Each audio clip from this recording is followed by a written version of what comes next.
Kembali bersama saya Sandro Jabrik, wong ganteng sak donya. Mohon untuk tidak menyebutkan nama dan identitas dalam percakapan ini karena percakapan ini saya naikkan dalam konten YouTube. Gimana Mbak? Nggih, sehat-sehat. Kulo mau nanya nih kulo kemarin soal Jepang nih kulo. Bahasa Indonesia ya Mbak? Nggih. Kan LPK ini pun jenengan kirim nih toh, maksudnya step-step prosesnya niku terus pundi ngoten. Gimana? Ya anaknya kan nggak tak suruh nelpon toh. Soalnya kan gini, besok lusai kan wis sudah toh Mas, maksudnya kan ya wis dapat ijazah. Nah, itu step-step prosesnya gimana biar anaknya datang ke LPK gitu loh. Mau tahu jelasnya dulu, habis itu ntar anaknya tak suruh ke sana gitu kan, biar jelas ngoten. Kan saya sudah ngomong sama-sama. Anaknya suruh telepon, suruh tanya, suruh ngidentifikasi semuanya. Jadi gini loh Mbak, sampean boleh bertanya dengan saya, tapi sekali lagi saya belum membuka, saya belum juga membikin. Tapi saya punya dua yang saya rekomendasikan, yang bisa saya anggap bisa dipercaya. Terus sampean juga gak buka kontenku juga. Jadi mainnya langsung mau main tanya, alah kesuwen lah aku ndelok konten. Jadi akhirnya referensinya nggak banyak, tapi oke lah, tak jawab apapun semuanya yang bertanya, karena memang sekali lagi saya sudah buka nomor itu udah harus bercerita, walaupun tak ulang 20 100 orang akan nanya, saya tetap akan tanya, karena kembali lagi saya tahu kebiasaan orang Indonesia itu nggak mau mencerna sebuah informasi, apalagi merangkum menyimpulkan semuanya itu mumet dasi. Terus nek iso golek sing enak sing gampang langsung. Sekarang saya kasih tahu ya untuk proses ke Jepang. Jadi ke Jepang itu ada dua visa. Visa yang pertama itu disebut visa magang. Nah, visa magang ini persyaratannya hanya lulus kemahiran dalam bahasa Jepang yang disebut sebagai JLPT itu N5. Itu untuk visa proses magang itu tidak menjadi persoalan. Tapi kelemahannya kalau magang ini gajinya nggak besar, antara 8 juta sampai 12 juta itu dalam posisi magang, dan magang terikat kontrak, dan magang ini juga nggak boleh pindah-pindah perusahaan, harus dengan perusahaan itu. Intinya kayak di Hong Kong, kalau udah jeng satu majikan 2 tahun harus diselesaikan. Magang pun sama, kalau misalnya dia kontraknya 3 tahun ya harus 3 tahun, kalau 5 tahun ya udah 5 tahun, atau 1 tahun atau 2 tahun. Itu kalau posisi magang dan duitnya nggak terlalu besar. Itu visa yang pertama kalau kita magang ya. Visa yang kedua jenisnya adalah Tokutei Kino. Tokutei Kino ini visa yang benar-benar spesial, memang dikhususkan langsung bekerja sebagai profesional. Maka syarat yang harus ditempuh adalah dia kemahiran tes bahasa Jepang itu harus mencapai level N4, dan tambah satu lagi sertifikasi tes yang disebut sebagai SSW, atau kita sebut sebagai Special Skill Worker. Jadi ini ada 14 bidang. Ada yang bidang konstruksi bangunan, ada yang hospitality itu kayak hotel, restoran, itu hospitality itu ada. Terus ada juga pertanian atau perkebunan. Terus ada juga pengepakan barang di pabrik. Terus ada juga yang merawat orang-orang tua, itu membutuhkan sertifikasi Special Skill Worker. Jadi harus ada dua hal itu. Nah, ketika dua itu sudah bisa kita kantongi, maka LPK atau kita sendiri bisa mencari jobnya secara mandiri, bisa melalui LPK juga boleh. Itu bebas. Kalau melalui LPK pasti ada cas dan biaya, potongan segala. Kalau bisa mandiri, ketemu perusahaannya atau ketemu yang membutuhkan, itu bisa jalurnya jauh lebih murah. Paling kita hanya membeli tiket, karena visa akan ditanggung sama mereka, dan visanya itu 2 bulan. Tapi kalau magang itu balik lagi ke magang, itu visanya yang ngatur juga mereka. Jadi kita hanya menyodorkan surat yang harus kita jalani biasanya secara kolektif. Kalau magang itu kayak LPK-nya langsung nganterin ke konjen berapa manusia yang mau berangkat, itu seperti itu. Ada juga program G2G yang dari pemerintah. Nah itu yang jauh lebih bagus kalau sampean mau milih program pemerintah. Dicari websitenya BP2MI tentang pekerjaan di Jepang, itu resmi G2G, tapi tetap ada biaya potongannya.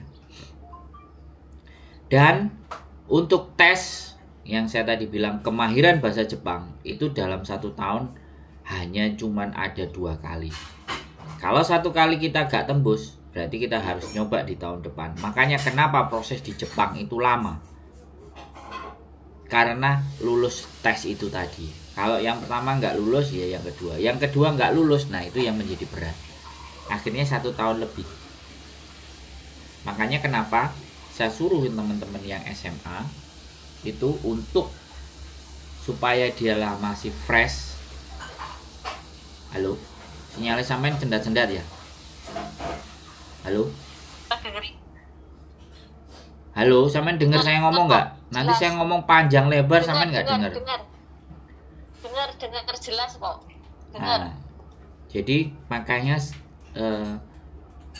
tes kemahiran bahasa Jepang inilah yang harus dikejar. Makanya kenapa kita sarankan ke anak-anak yang baru lulus SMA, yang masih otaknya seger, sehingga dia bisa menyerap bahasa Jepang secara pembelajaran, agar tidak harus tes 2 kali.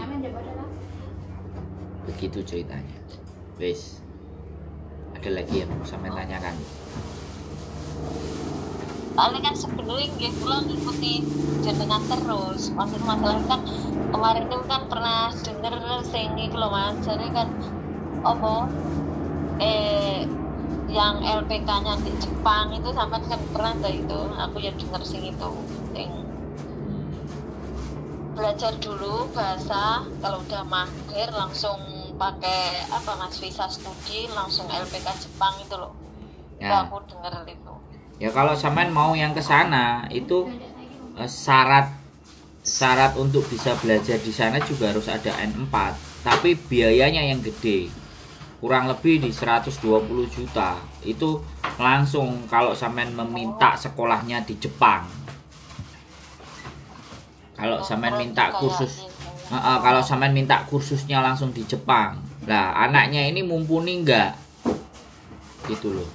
Yang saya takutkan adalah di sana justru gandol sampai ibu terus ngalem manja, lah itu yang susah.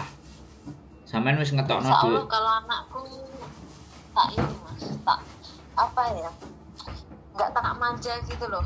Anak Ya. itu harus bisa mandiri. Enggak sampean manja, tapi kenapa informasi yang nyari maknya? Harusnya kan anaknya. Ya ini Anaknya kan tinggal presentasi sama ibunya. Terus sampean tinggal dengerin apa yang saya omongin sama jalan berpikirnya dia, dicocokin. Bisa dipahami nggak? Paham. Jadi habis denger dari saya, jangan langsung diserahkan, jangan langsung disampaikan ke dia. Suruh dia cari, setelah dia cari presentasi sama sampean.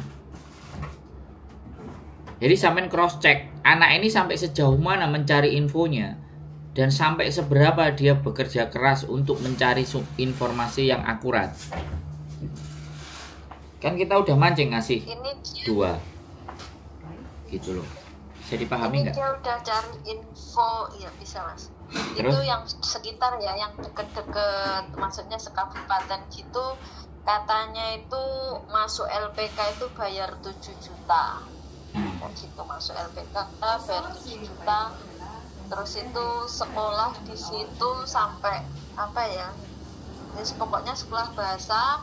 Habis itu uang makan juga ntar biaya sendiri. Terus nanti kalau udah ada job kayak gitu, itu yang dimaksud aku nggak tahu. Yang pasti kayak gitu. Ntar kalau udah dapat job, terus habis itu bayar 45 juta kayak gitu. Maksudnya aku yang ingin saya tanyakan ini bener nggak yang kayak gitu gitu prosesnya?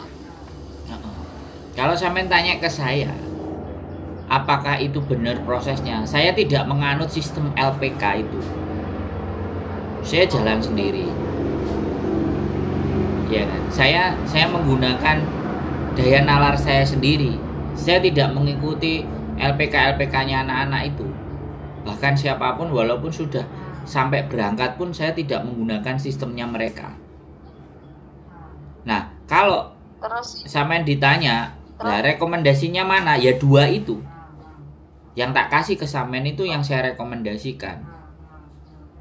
Jadi saya tidak akan merekomendasikan. Cuman kadang-kadang, sekali bentar saya ngomong dulu. Orang-orang itu selalu yang dekat rumah, yang dekat rumah, yang dekat rumah. Jadi tidak benar-benar mencari info yang benar-benar LPK kayak apa, dekat rumah biar enak pulangnya. Lah, kita itu mau tujuan merantau. iya iya. Terus pikirannya mereka, ya ngapain kalau ada yang dekat rumah kok jauh-jauh dari rumah. Nah, selalu itu yang ada dalam benak mereka. Saya, sekali lagi, saya rumah di Jombang. Kalau saya mau kuliah deket, itu ada Universitas Darul Ulum. Ada Setikip Jombang itu ada. Akbid Jombang itu ada. Tapi kenapa saya memilih Universitas Airlangga yang posisinya 2 jam dari Indonesia, dari kota saya? Karena saya lihat kapabel dan kapasitas kampusnya. Orang-orang itu kan tidak melihat kapasitas kampusnya ini punya nama nggak, ada grade nggak, bagus nggak. Yang dicari pasti ya deket-deket rumah aja lah. Bisa dipahami nggak sama aku ngomong? Aku nggak marah ya, karena aku ngonten sekalian buat penjelasan, buat cara berpikir emak-emaknya yang ada di Hongkong ini loh. Kan sayang gitu. Semuanya kan selalu orientasi kalau ada deket rumah ngapain jauh-jauh. Lah sekarang anaknya orang-orang kaya itu nyekolahinnya kan nggak tanggung-tanggung. Ke Inggris, ke Amerika. Sekolah loh di Jakarta ada, tapi ngapain ke Inggris? Pak Jokowi nyekolahin anaknya ke Singapura. Iya kan? Ya kan? Jadi itu. Jadi suruh mencari sesuatu yang tenar. Jangan asal deket rumah aja. Iya paham. Nah. Soalnya kan makanya tak tanya ini akurat apa enggak gitu. Terus anaknya tanya dulu Bu, yang YouTuber itu, yang YouTuber Hongkong tuh loh yang ibu omong itu gitu. Terus habis itu kan udah tak kasih itunya, terus nunggu sekalian ambil ijazah besok itu biar dia ke Malang itu ke tempat yang Mas Andrew kasih itu. Nah, sebelum datang itu ditelepon. Kalau sebelum datang ditelepon, komunikasi dulu. Kalau yang di Malang itu kalau nggak salah dia store duitnya 2,5. Iya. 2,5 cuma. Pendaftaran itu bisa lebih. Itu nanti gini, maksudnya nanti kalau anakku udah ke sana ngomong aja yang ngasih tunjuk Mas Andrew. Telepon dulu, Mbak. Telepono dulu sebelum berangkat. Make sure. Zaman sekarang nggak kayak dulu. Sekarang ada telepon, ada WA. Tanyakan detail dulu by telepon, by WA. Jangan langsung berangkat, oke? Soalnya pas kapan hari ya, minggu lalu dereng ada respon gitu loh. Chat belum ada respon. Terus ditelepon terus. Ya, nomornya ada 1, 2, 3 ditelepon. Semuanya sampai dapat info. Itu loh. Anak sekarang itu kalau udah WA cuma 1 kali. Sedangkan berjuang itu harus berapa kali. Adik saya untuk mendapatkan beasiswa S2 dan S3-nya, dia harus membuat proposal ke profesor sampai 102 kali. Saya cerita sama ibu ya. Saya nggak marah, cuman saya kepingin memberikan dorongan dan motivasi bahwa segala sesuatu agar kita tidak gampang tertipu. Infonya, semuanya itu kita harus pastikan benar-benar. Adik saya mendapatkan beasiswa itu dari proposal yang dia kirim ke 102 kali.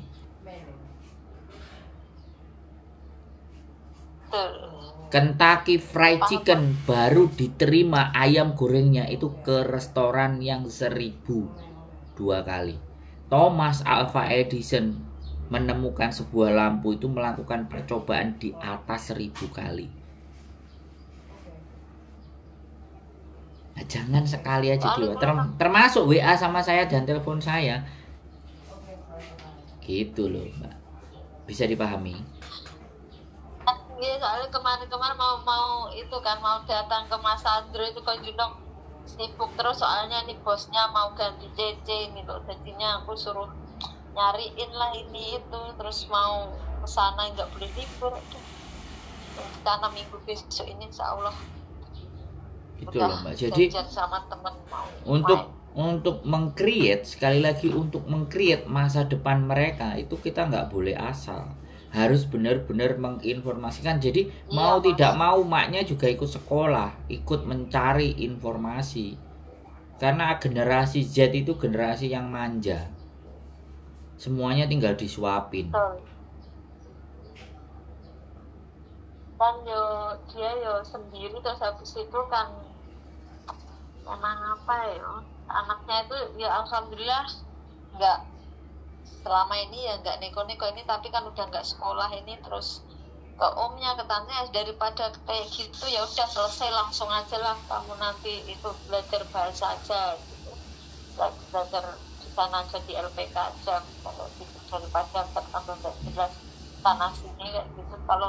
Kalau saya sendiri sih nggak menuntut harus cepat-cepat gitu, nggak Mas, yang penting harus maksimal dulu bahasa, udah nggak bilang harus biasa, harus benar-benar menguasai bahasa. Kalau luar negeri pokoknya kalau niat luar negeri itu bahasa itu nomor 1, aku bilang kayak gitu, biar nggak di itu apa ya, kalau nggak bisa bahasa kita kan monat-manat aja tuh. Di luar itu yang nomor 1 kan bahasa, harus paham banget betul bahasa.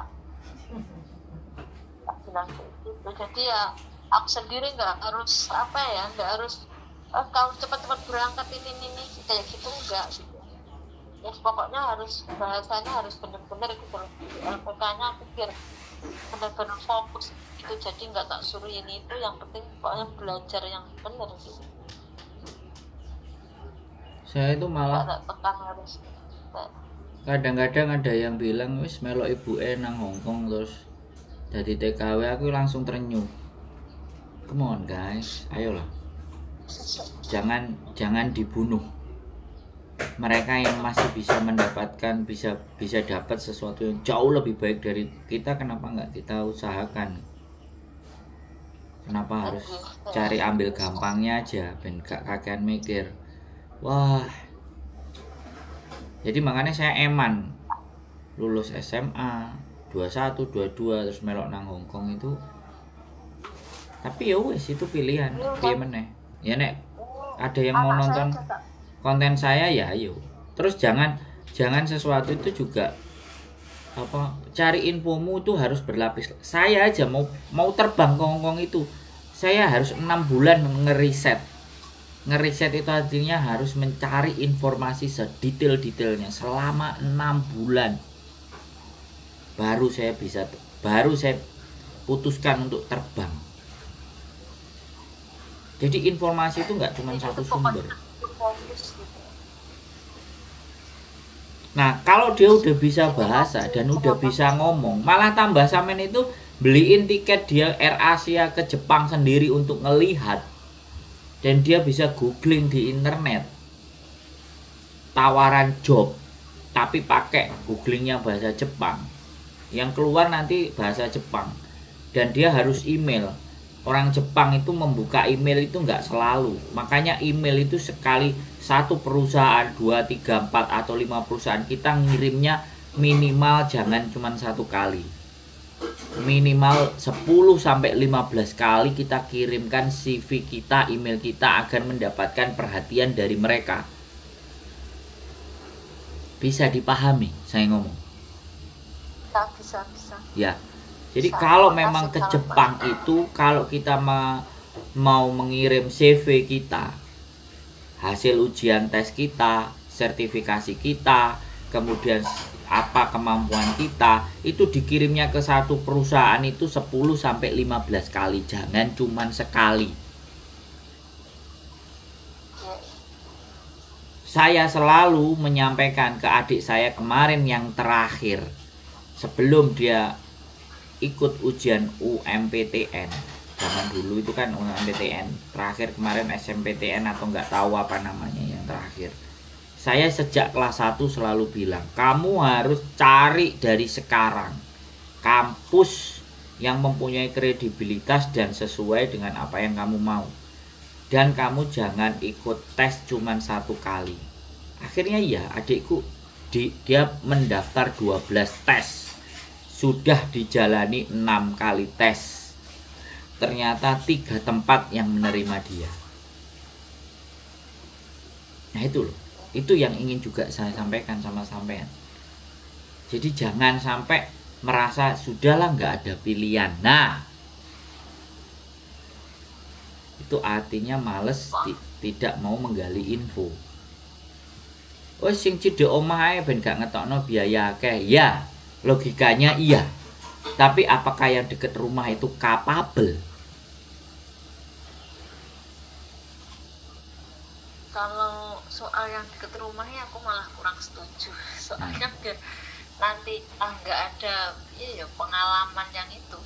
Aku malah suka yang jauh gitu, anaknya juga belajar mandiri kayak gitu. Nah, ya sudah, makanya suruh nyari infonya juga. Kalau nggak mau pakai telepon, nggak mau pakai WA, nggak mau pakai internet, ya suruh pergi, datangi sendiri.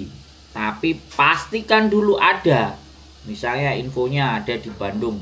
Satu lagi yang saya kasih tahu kan, pada suka Bandung, telepon dulu, bagaimana responnya, seperti apa responnya. Di Malang telepon dulu, responnya seperti apa, jangan langsung berangkat. Sampai akhirnya telepon, komunikasi, ngomong, ketemu, bagaimana, seperti apa, mendapatkan penjelasan, baru digas.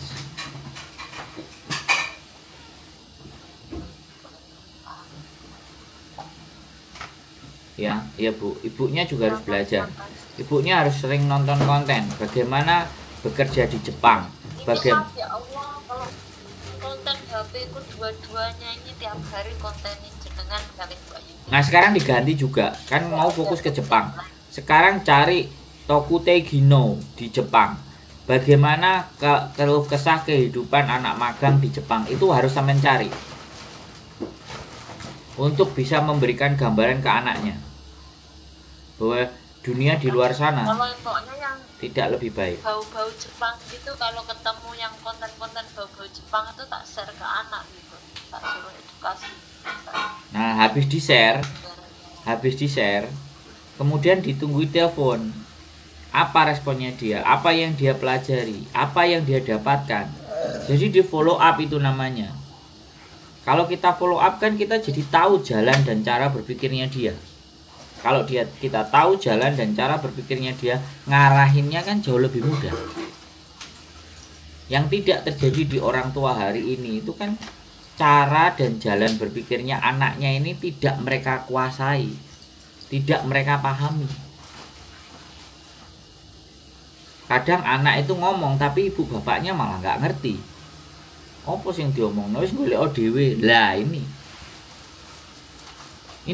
bimbingan orang tua ini yang tidak ada. Karena saya memahami kalau Hongkong dia udah capek dimajikan, kesel, pinginnya santai, anaknya ngeriwui. Nah tapi ya tanggung jawab ibu kan ngono toh Mbak. Ya ini apalagi sing Ngarah. saya ini kan dia harus ngarahin anaknya. Terus aku aja yang kurang kerjaan. Kenapa aku harus ikut mikirin nasib dan masa depan mereka, masa depan keluarganya sampean? Karena saya menganggap bahwa hidup saya harus bermanfaat. Enek wong sing peduli kalau nasib enak kita. Adapun nggak banyak. Lah aku kenal ya ora toh Mbak sama sampean. Tapi melok mikir. Melok mikir. Berbuat baik sama semua mbak-mbak semuanya. Iya, karena aku nggak kepingin dapet cerita pulang ke Indonesia duitnya habis, nggak ada kerjaan, balik lagi. Sederhana toh. Betul. Yang tak prosesin orang-orang di Indonesia. Kalau kita bicara masalah rezeki kan ya enak, goleki sampean oleh rezekine. Tapi bukan itu yang saya pikirin. Itu yang saya pikirin sekarang ini udah kepala 4 yang pikir harus apa Mbak? mau megap-megap sinyalnya sampean aku. Kayak saya ini udah kepala 4 yang dipikir, pokoknya pulang harus udah punya usaha. Ayo wis. Nah, kita pikirkan masa depan anaknya. Ini anaknya karo ibuke Dengar fotonya. mboten Mas? Iya, bisa, sudah. Makanya kalau libur main ke sini lah. Mungkin ini insya Allah minggu besok ini Mas sudah janjian sama teman anak Yunong situ, soalnya tempatku jauh. Dulu pas di kos WB itu mau itu belum ada keperluan, terus ini ada keperluan di Yunong nggak apa-apa. Mungkin minggu ini insya Allah datang langsung, jadi biar tambah enak ngobrol ya. Ya sampun Mas, makasih ya. Siap, sehat selalu. Semangat. Sehat Mas Andrew, Ye. Mbak Yuni. Siap. Mudah-mudahan saya Assalamualaikum. bisa sehat terus. Mohon bantuan doanya.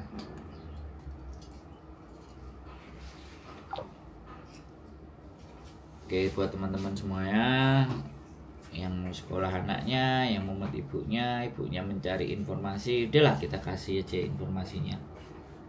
Mudah-mudahan oke. Itu aja teman-teman. Sekali lagi keep stay tune my YouTube channel and see you next video. Bye bye.